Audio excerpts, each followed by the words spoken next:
I cost my surgeon her job. Before I delve into this, I want to acknowledge that I am aware it wasn't my fault, and she brought it upon herself. Nevertheless, I still feel an overwhelming sense of gratitude. Here's a bit of background. A few years after I entered puberty, I started experiencing the development of lumps in my breast tissue. They were not only painful, but also filled me with fear. Over the next few years, I consulted several different doctors, undergoing ultrasounds and documenting changes. As I transitioned from middle school to high school, the situation worsened, with multiple lumps forming, including 2 particularly large growths, one of which had grown around a blood vessel and raised significant concerns. In addition to these, numerous cysts also appeared. Eventually, I was referred to a specialist and surgeon, whom I'll refer to as Dr.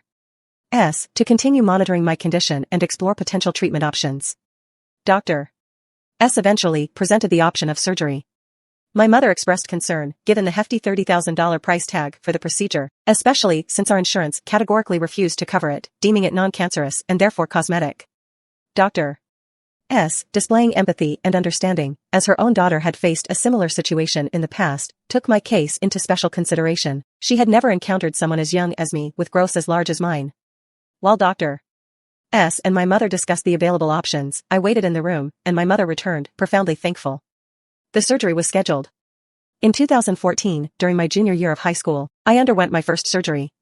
Dr. S removed 2 very large and painful fibroadenomas, benign breast tumors, along with some of the smaller ones that were accessible from the surgical site. Following my post-op checkup, Dr. S informed my mother and me that she would soon be relocating, and her assistant would assume responsibility for any future visits. She assured us that I would be in capable hands. Although I was saddened by her departure, I remained immensely grateful for her help. I'm fairly certain the receptionists at the front desk were perplexed by my enthusiasm when scheduling the surgery.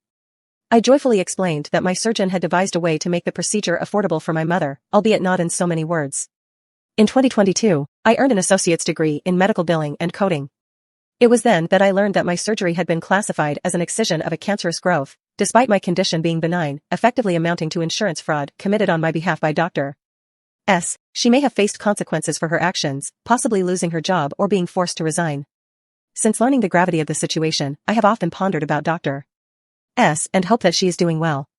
Regrettably, her assistant, whom I saw in subsequent appointments over the following years, did not exhibit the same level of care and kindness that she did.